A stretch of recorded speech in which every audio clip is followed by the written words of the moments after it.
you speak English, do you still say to be married with or to dream with? Is there anything wrong with that?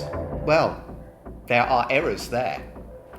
And if you make those errors, then this video is for you.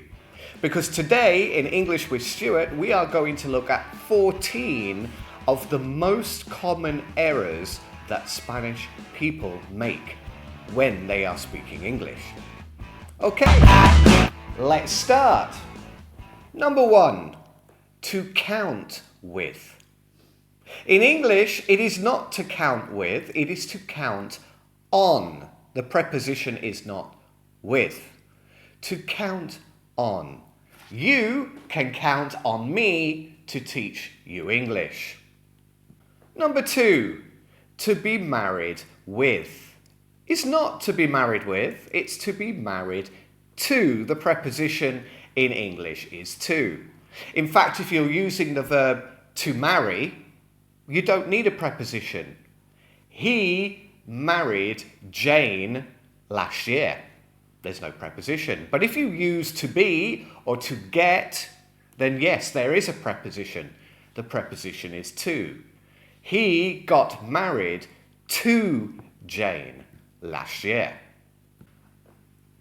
Number 3, and probably the most common error for Spanish speakers when they speak English, and it's the conjugation of verbs with the word people. You see, naturally, it's very tempting to say the people is, but it's not is, because the word people in English is plural. So it's people are, and all the verbs are conjugated as they. They are, people are, ellos. Number 4, to dream with. In English, it's to dream about. I dreamt about my brother last night. Number 5, funny is not divertido. Funny is gracioso. Fun is divertido, but fun is also a noun. The party was a lot of fun. A lot of plus noun, fun, diversión. And fun is a word that you cannot conjugate into comparatives or superlatives. More fun, the most fun. On the other hand, funny, gracioso. Funny, funnier, más gracioso. The funniest, el más gracioso. It's a common error to confuse fun, divertido or diversión, with funny, gracioso. They're not the same. They're quite different. Number 6, the use of the word to after modal verbs. Well, what is a modal verb? A modal verb is a verb that cannot be conjugated. And in English, we have a few of these rather strange verbs. For example, can, could, would, will, should, may, must, might. After these verbs, when you have an infinitive, normally in English you have to with the infinitive, the word to, and then the verb. But you cannot with the modal verbs. You cannot say, I can to go to the park. No. I can go without the to with go. For example, I could go, or I should go, or I must go. Always without the to after a modal verb.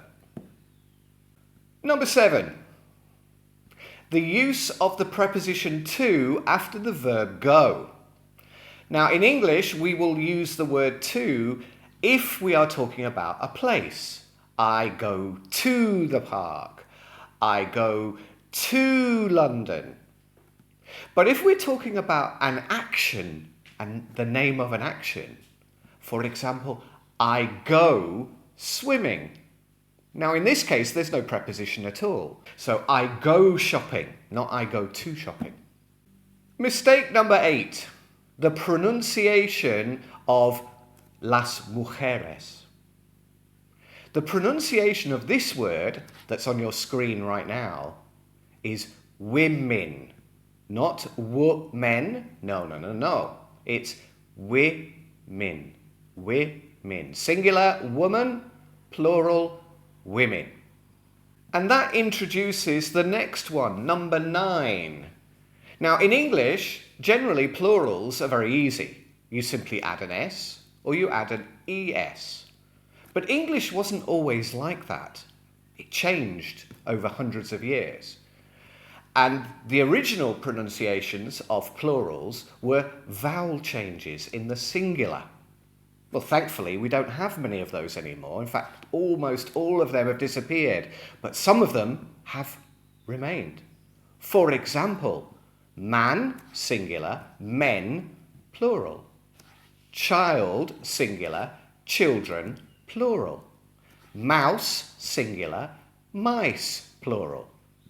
Tooth, singular, teeth, plural. Foot, singular, feet, plural. Easily confused because they are difficult to remember two forms, the singular and the plural. Okay, number 10. Dar una fiesta. How do we say that in English? Well, it's not to give a party. You could say to have a party, but that doesn't sound very exciting. So quite often in English, for emphasis, for excitement, we say to throw a party. Number 11, el verbo pedir.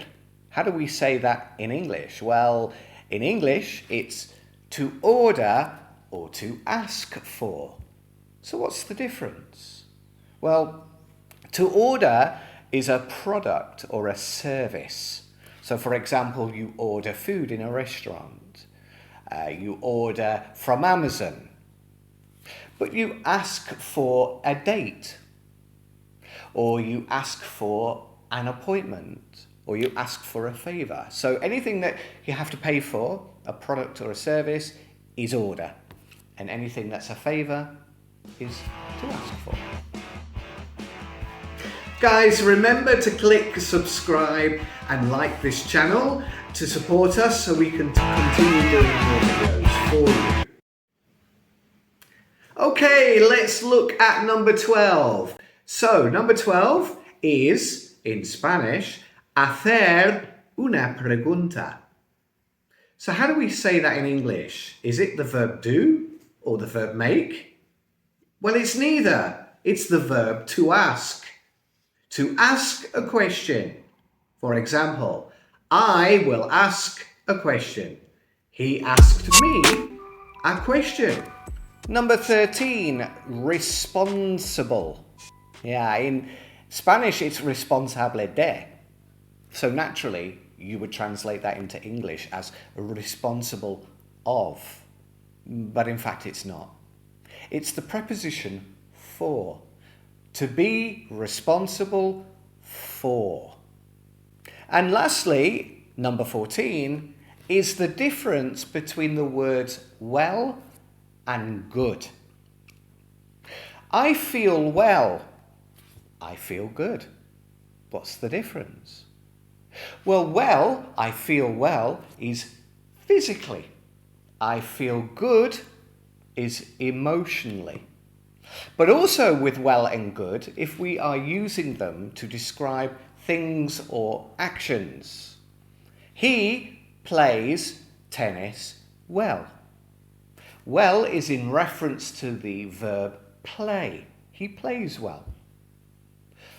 Or he is a good player. Now in this case, we're talking about the noun player. It's a noun for a person, of course. He is a player. He is a good player. Good goes before the noun and well goes after the verb and its complement noun. He plays tennis well. I hope these today have really helped you improve your understanding of some common mistakes in English. And I'll see you on English with Stuart very soon.